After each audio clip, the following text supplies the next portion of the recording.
नमस्कार। साहित्य तक के बुक कैफे के एक दिन एक किताब में मैं जयप्रकाश पांडे आपका स्वागत करता हूं और आज मैं रुद्र समग्र नंद किशोर नवल द्वारा संपादित यह पुस्तक है।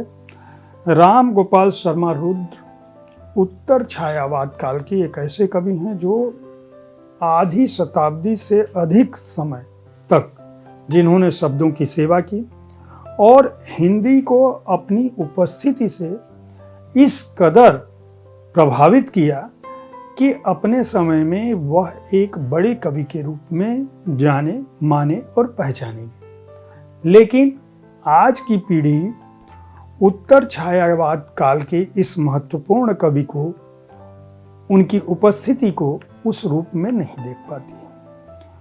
1925 में राम गोपाल शर्मा रुद्र कविताएं लिखने लगे थे। वे बिहार सरकार के राजभाषा विभाग में अनुवादक थे। देवघर विद्यापीठ से हिंदी साहित्य अलंकार की उन्होंने उपाधि हासिल की थी। 1 नवंबर 1912 को दानापुर में उनका जन्म हुआ था। उनका जो पहला संकलन है वो सिंजिनी नाम से 1946 में आया था। उसके बाद द्रोण 1950 में, मूर्छना 1954 में, हिमशिखर भी 1954 में, भागीरथी 1960 में, मीड़ 1965 में और शब्द वेद 1991 में लगभग आधा दर्जन पुस्तकें उन्होंने लिखी थी। बालोपयोगी पुस्तकें भी उन्होंने लिखी थी। उनको दिनकर पुरस्कार मिला था और 19 अगस्त 1991 को उनका निधन हो गया था। रुद्र समग्र का संपादन जाने माने आलोचक डॉक्टर नंद किशोर नवल ने किया है, प्रोफेसर नंद किशोर नवल ने। ये जो संपूर्ण काव्य है रुद्र का, वह इस पुस्तक में समाहित है।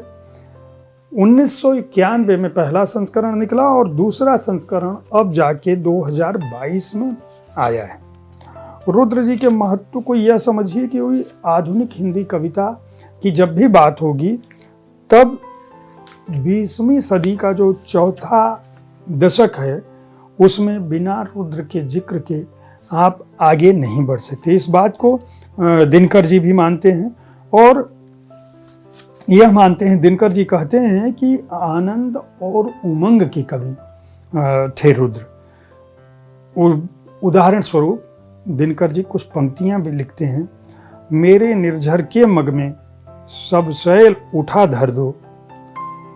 वो कहते हैं कि रुद्र जी की कविताओं में जो मस्ती, जो जिंदा दिली, जो फक्कड़पन है वह बहुत ही अनूठा है, बहुत ही अलग है और उन्हें बतौर कवि एक महत्वपूर्ण स्थान पर रखता है।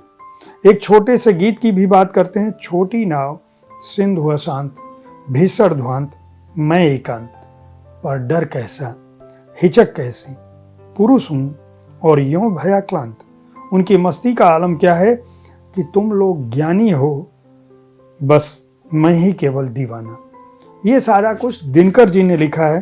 ताज्जुब नहीं कि उन्होंने एक बैरागी गीत लिखा और उसमें फक्कड़पने भरे लहजे में कहा, मैं तोड़ चला सारे बंधन, सब छोड़ चला जो प्यारा है, लो आज सभी कुछ लो साथी, यह सब कुछ आज तुम्हारा है। लेकिन उनका कहना है कि इस फक्कड़पने और मस्ती से इस बात को लेकर भ्रमित नहीं होना चाहिए कि रुद्र केवल मस्ती के कवि हैं, फक्कड़पने के कवि हैं, उमंग और उत्साह के कवि हैं, बल्कि उनकी कविताएं दुख और दर्द को भी छूती हैं। मानवीय प्यार का तीर उन्हें भी लगा है और वह जो प्यार का तीर है जिसको भी लगता है वह उसका मर्म भी जानता है। सबने जाना मैं राजा हूँ मस्ती का और जवानी का, नदियों ने केवल ज्वार लखा, ज्वाला देखी कब सागर में। शिवपूजन सहाय, दिनकर और दूसरे तमाम महत्वपूर्ण कवियों ने, अपने समय के आलोचकों ने, डॉक्टर नंद किशोर नवल ने तो इस पुस्तक का संपादन किया ही है, भारत भारद्वाज ने, दूसरे लोगों ने बहुत मदद की है इस संचय को। यह दुर्भाग्य की बात थी कि जब यह संकलन आया समग्र रूप से तब रुद्र जी का देहांत हो चुका था। वह इसे देखने के लिए नहीं थे, लेकिन रुद्र समग्र प्रकाशन की जो योजना थी पहली बार वो शब्द वेद के प्रकाशन के तुरंत बाद आई थी और यह माना गया था कि यह संकलन आना चाहिए। इसमें रुद्र जी के सिंजिनी, मूर्छना, हिमशिखर, मीड़, इन सारे संकलनों का शब्दवेद में जितनी भी कविताएं समाहित हैं वह सारी इसके अंदर हैं। उस दौर में जितने संस्करण छपे उनकी भी भूमिकाएं हैं। ये कविताएं इतनी श्रेष्ठ हैं कि इन पर मैं क्या कहूँ।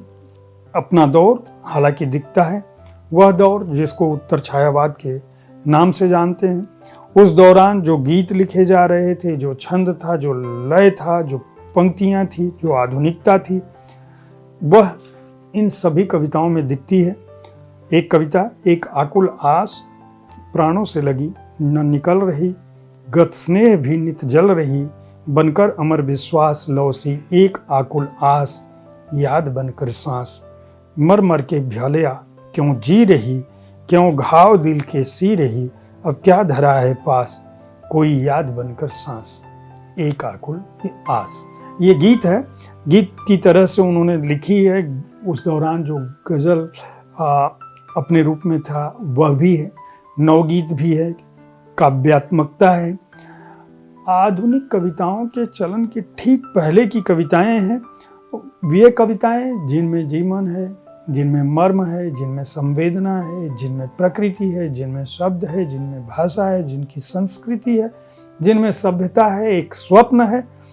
अगर आप अच्छी कविताओं, अच्छे संकलनों को जानना चाहते हैं और यह जानना चाहते हैं कि हमारा काव्य संसार किस रूप में आगे बढ़ा, छायावाद के बाद उत्तर छायावाद के दौर में कौन से महत्वपूर्ण कवि थे जिन्होंने अपने बिंब से, अपनी अभिव्यक्ति से, अपने भावार्थ से, अपने लक्ष्य से, अपने शास्त्रज्ञ और कला मर्मज्ञता से, शास्त्र से अपनी कविताओं को, अपने सृजन को न केवल माजा बल्कि हिंदी साहित्य को समृद्ध किया।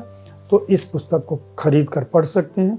रुद्र समग्र के प्रकाशन के लिए राधा कृष्ण प्रकाशन को बधाई दी जानी चाहिए। यह पुनर्प्रकाशन है। 399 रुपये इसका मूल्य है और 358 पृष्ठ संख्या है।